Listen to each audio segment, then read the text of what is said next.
Welcome back, hunters. One of the things that the game doesn't really tell you, I will show you here. For example, I got a map here of Nez Perce Valley, and as you can see, it's color coded. You can see the white borders, and these borders show up when you're in story mode. When you first start the game and you start doing the story, you're going to get these borders around the areas where you're doing your missions. But what the game doesn't really communicate or tell you is that within these borders is where you want to hunt, because whatever is within those borders affect only what's within that region.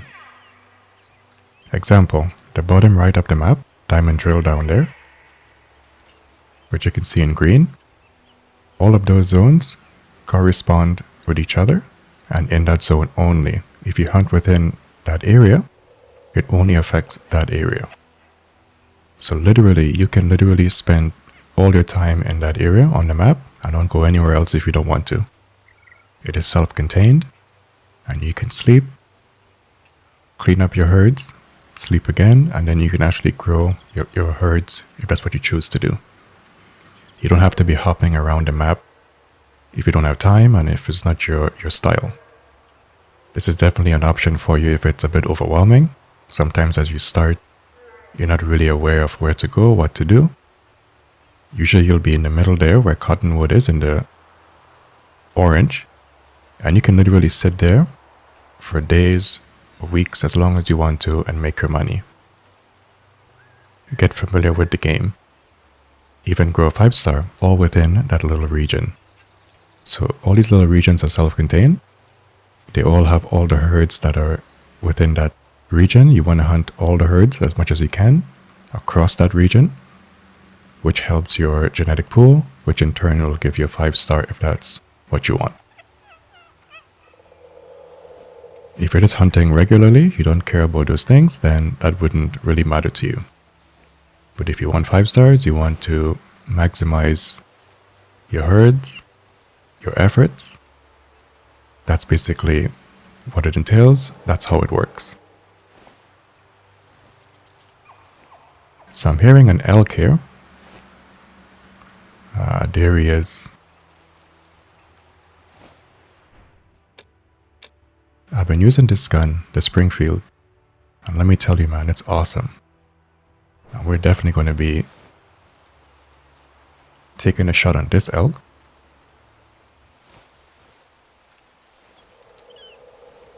So if you're new to the channel, I do a lot of ranger hunts here, which is the highest difficulty. It's tough because we don't use hunter scents. We don't use any aids to help us hunt. We hunt as we would in real life. Very relaxing, very rewarding if you're into this kind of hunt.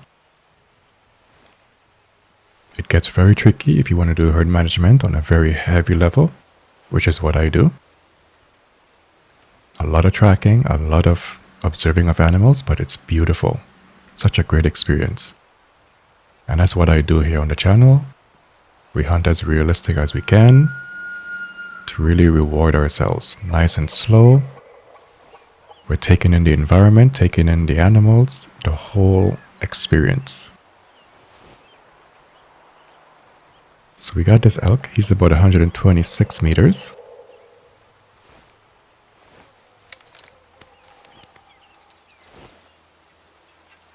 So right now I'm zeroed for about 100. Okay, so he's not by himself. There's a female here with him. Now I'm thinking, is there a herd or is it just the two of them? And the thing with Ranger is that when you don't have the HUD or hunter sense, what it does is that it creates this dialogue, this question, this conversation you have sort of with yourself, with your mind, because now you're observing the animals and you got to make a decision. And that's the awesome part of it. Okay, so we got a herd here drinking.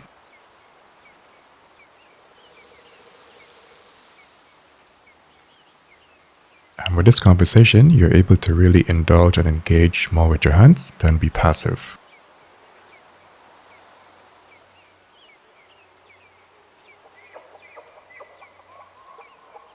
if you're looking for deeper hunts, this is the mood for you, because it's all about observing and making decisions, on your own to think, okay, should I take this animal out?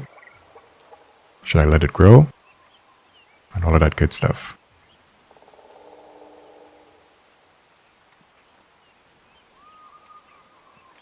So that seems to be the biggest male here in the herd. As you can tell, he's a lot more gray than the others. But when I look at his rack, it's not really even. It's not symmetrical. Doesn't look good. So I'm willing to bet I'm going to take him out. This guy looks young because his coat is a lot more saturated. It's a lot more of a brighter brown. And this guy is gray. So I'm willing to bet he's probably like a 2-star. So I'd rather take him out than risk taking out one of these young guys. So I'm just going to stay in cover. I'm going to try and wait and see if we get a nice broadside on this guy.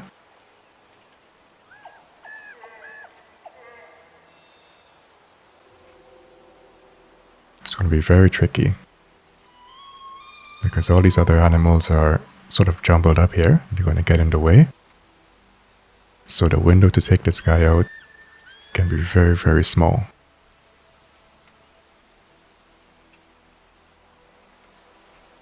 So I'm going to zero back down to 50, because I don't want to risk sort of overshooting him. Okay, we almost have a broadside here. Steady. Incredible shot. And we got him. You can see by the way he's walking. So when you shoot your animal, if you want to know if your shot was good, you sort of look for that walk that they give you. He shouldn't be going too far. And he's down. And that's why you really want to get eyes on your animals in a very decent spot so you can see that. You won't always be able to see it because depending on where your location is, maybe there's a lot of trees, a lot of rocks. You're not really positioned right. Maybe you're downhill, he's up the hill, or vice versa. But for the most part, you're going to be able to see what I call kind of like the death walk or the death run. And that's how you know that you got a good shot.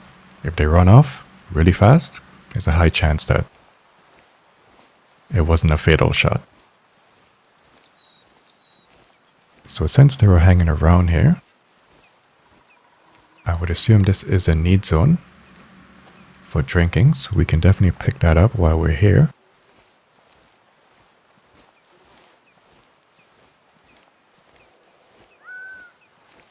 And when you follow along the river here, you pick up a lot of need zones for animals drinking. Some are resting a little bit inward. So it's a nice place to sort of start picking up your zones if that's what you're looking for. So we got a zone here. And it's an often zone, which means the animals will prefer this zone more than the others. This can change depending on hunting pressure. Since we took out this guy here at the zone, there's a high chance that this zone will flip and they won't come back here for maybe a day or two.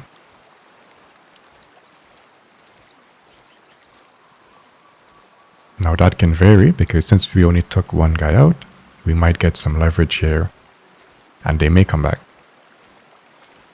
It's not like we shot like 2 of them.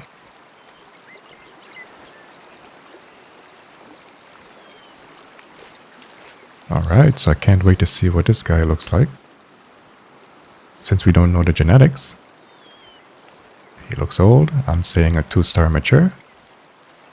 Let's see what we got. So 115 meters out. Right through that rib bone. That was actually good penetration. Really, really like this gun. Highly recommend it. So what do we got? 50%. Right on the money. And I was right. 2-star. This is what you're looking for.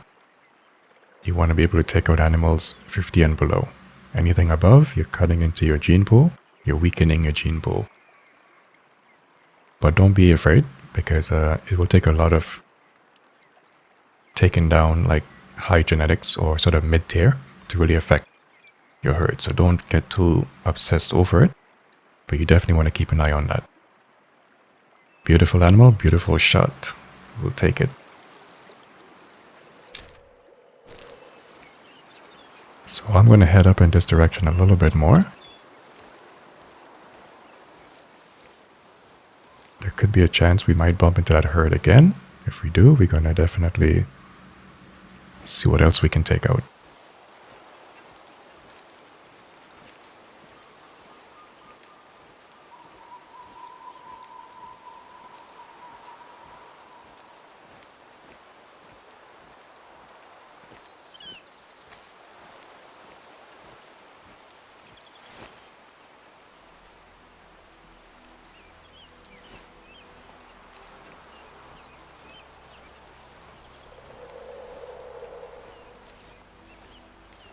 So we're not interested in fast hunting here. We're taking everything nice and slow. Got some whitetail. The way you interact with the game, with the environment, taking it nice and slow, it's a whole different game.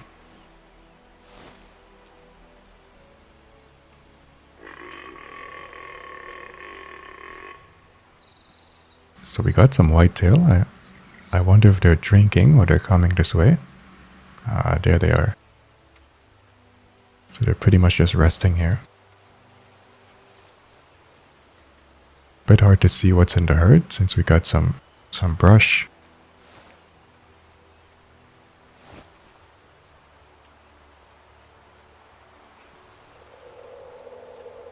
So I have my caller with me, so I'm definitely going to use it and see if we get any kind of response.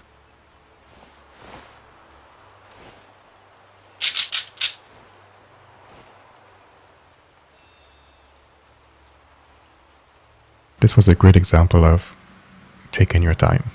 We just killed that elk, and you would think, or sometimes you're unaware, you're thinking, well, these elk pretty much ran far, and you may not realize that there's other things or other animals in the area.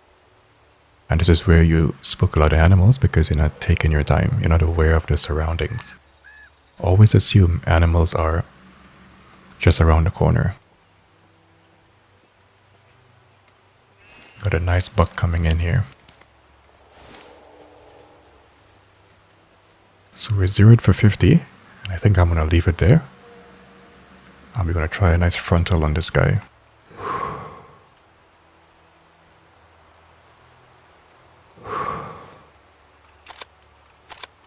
Seems like we're out of bullets here. Better make this one count.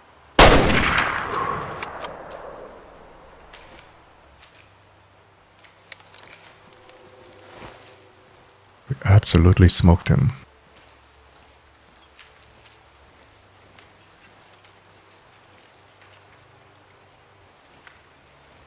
That was a beautiful shot.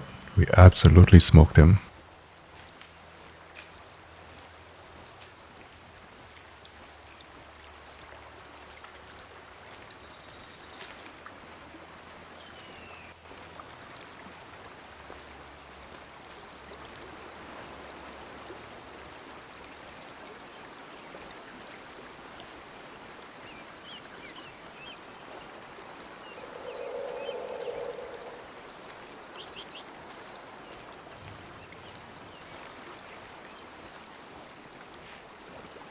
So an often drink zone. Let's see what we got. So 64 meters out. I was aiming just a little bit more. I was aiming just a little bit more to the right, but this went almost pretty much dead center between the arteries. But I'll take it. Very nice penetration. So we got a 17%. That was awesome. Getting rid of that bad genetics. So as you noticed, there's a drink zone here, but the animals are a little bit in here just kind of chilling. relaxing. And you want to be aware of that, because not just because the zone is right there means they're going to be on top of the zone. They could be a few meters away doing something else, resting, relaxing. Like, you won't just find them drinking all the time. And I think this confuses a lot of new players, especially because they kind of sit at the exact zone, hoping that the animals show up, which it wouldn't always be that way.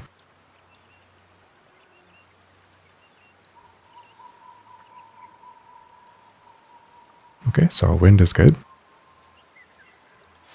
This one I heard, what was it, a mule deer?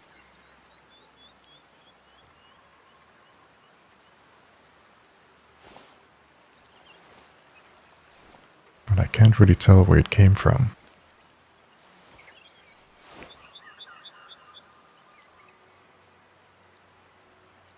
They could be drinking here, but until I get eyes on them, I wouldn't be able to tell what is going on, what they're actually doing.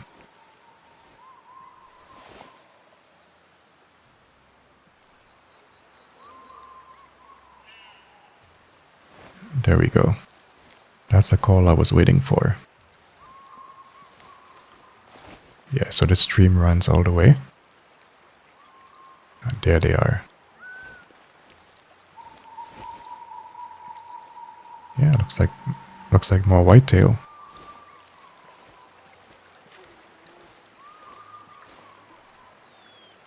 Okay, so we definitely have another herd here.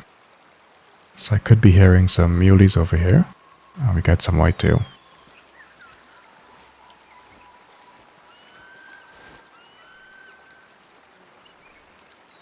So they're about 170 meters out.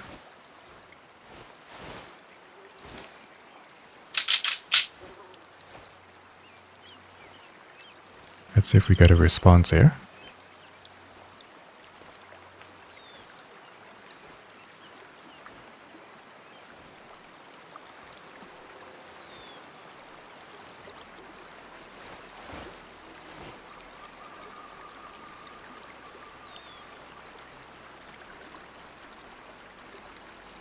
I have no clue what's in this herd. All this brush here, you can't really see anything.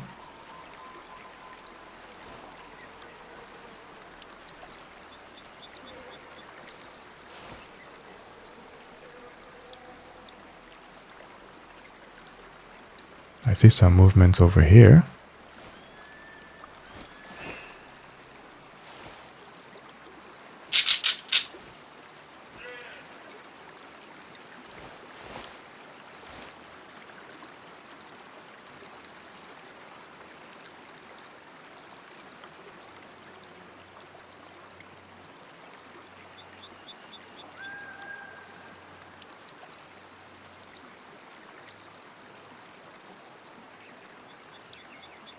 So there we go. Got a nice buck coming in.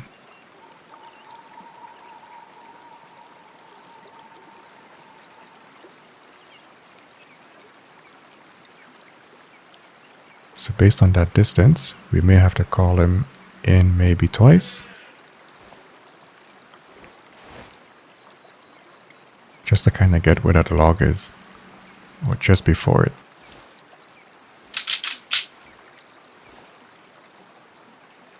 That should put us in about 50-meter range.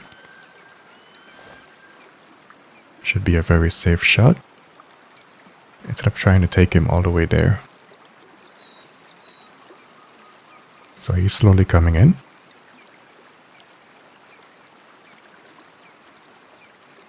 Now the problem is, if he stays behind these trees, then we have no choice but to either call him again or try to approach him, which I would not recommend. Okay, so he stopped. Let's try a shot from here. Steady.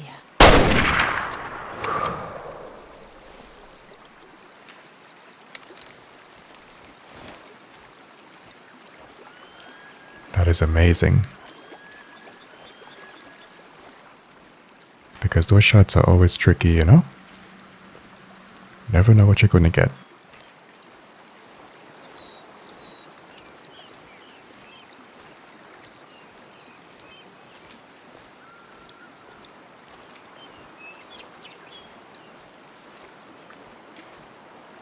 So again, as you hunt, even though we just shot this guy here,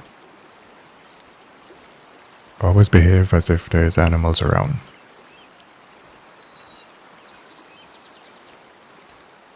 Don't rush too much because there's a high chance that other animals can be just around the corner.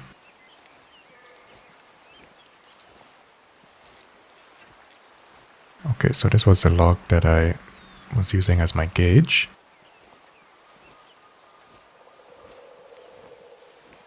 And he kind of walked to the left here.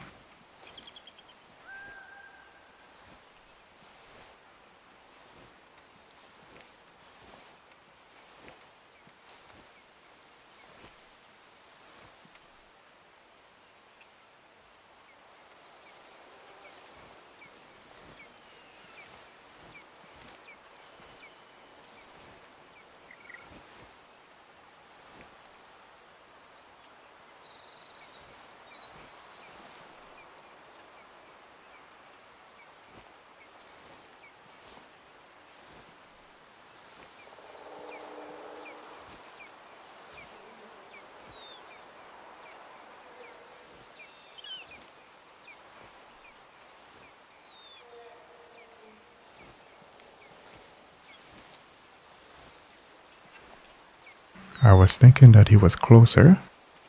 There he is. Okay. So that was a distance away.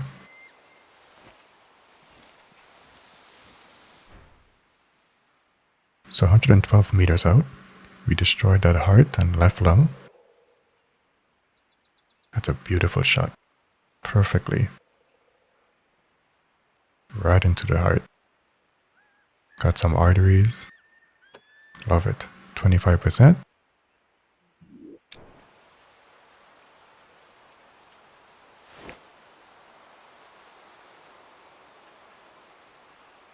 We are definitely covering some grounds here.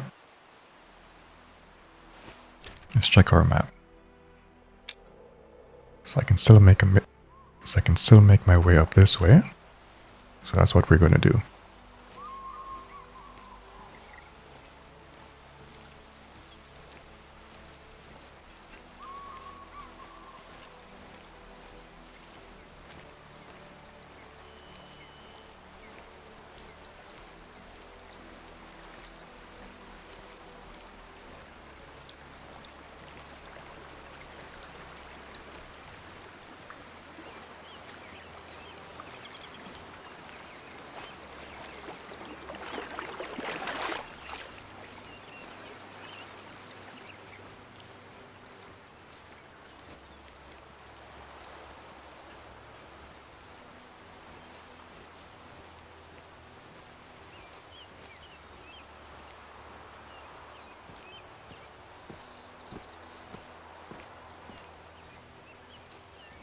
And that's basically the loop of the game, really.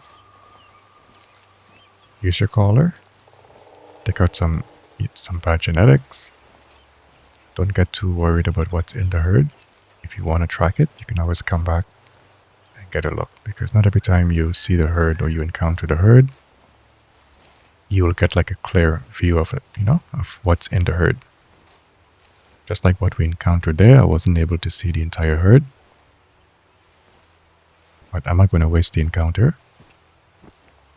I took one out, so next time I come back here and I look for them, there's a high chance I can see the herd in its entirety. Let's see what else I can take out. In the meantime, by the time I get back here, there's a high chance that it will be a new year, so there could be a new buck spawn in at that time. So you're always pushing forward, you're always progressing. So to be kind of efficient, whatever you encounter, make sure you're taking out whatever you can. You don't have to. You can do every other herd.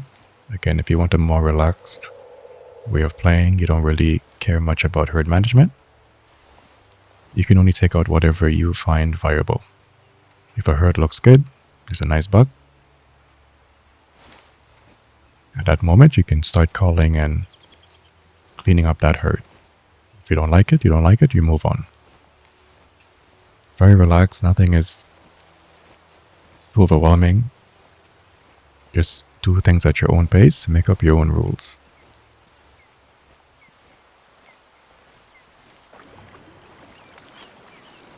So I got some black bears around here. Those boys take a long time to really grow and mature, so if we do encounter them, I'll show you how you go about hunting bears on Ranger, because you really cannot judge them. You can't tell beyond gender, you cannot tell how old they are, so you're gonna have to hunt them a lot different than you would like the whitetails and such.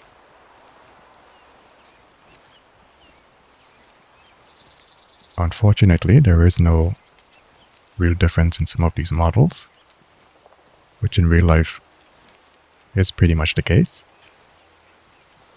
What can help is, different sizes of the animals, which we really don't have, which makes this a whole lot more difficult. So when it comes to predators, like foxes, bears, and such, we have to treat them a lot differently.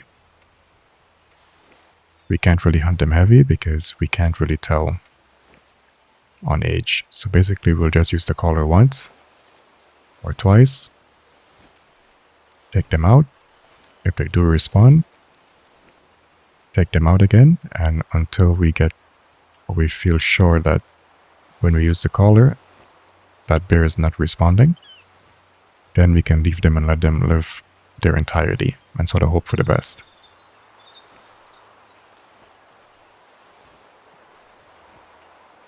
So I did hear some animals up ahead. I'm not sure if that is part of this mule deer, which I doubt, because they ran to the left.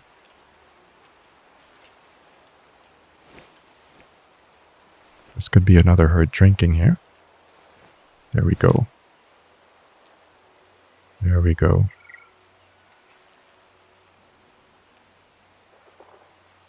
Okay, this herd seems to be coming my way.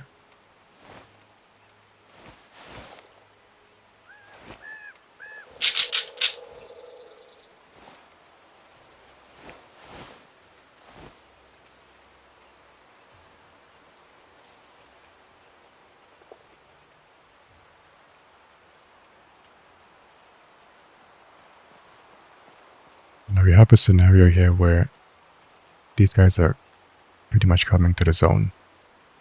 So they're going to walk differently, they're going to operate differently. Because we used the collar, you can see he sort of broke away from the group. If he didn't, we would have had to make a decision and take one of those guys out.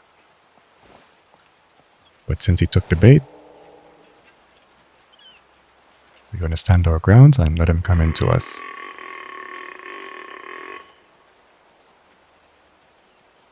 Because you're going to get that sometimes. The animal's a lot more focused on getting to their zone than are really bothering with you. They're going to ignore your calls sometimes. And then you just make a decision and you take one out. Sometimes you get lucky and one actually responds.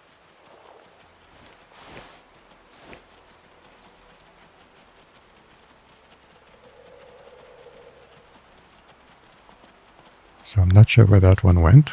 There he is. Actually, no, that's a doe. Okay, this is not good. I really thought that the herd was over there. I didn't expect him to come right upon me like this. That should be our guy, so we'll take him.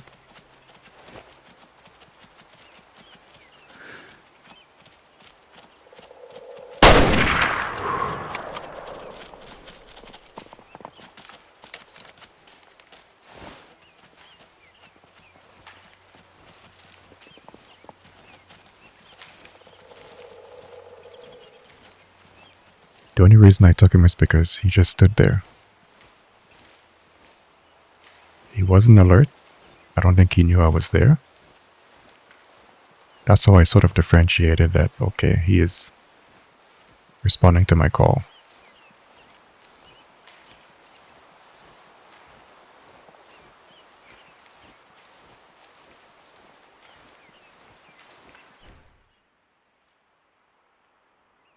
I thought it was a female for a moment there.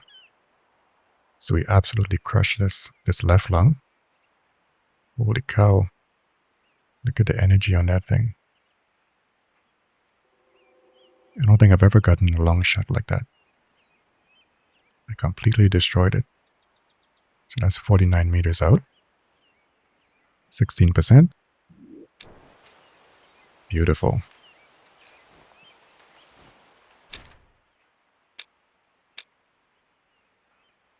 So I definitely want to cover this entire area here, coming all the way back to the main lodge. Lots of bears and whitetails and mule deers. So I'm definitely going to do that in the next episode. So thank you for watching. Again, if you like ranger content, realistic content, definitely check out the other videos. I got some tips, some tricks. Enjoy some nice, slow, relaxing hunts. Thank you for watching. And thank you for listening.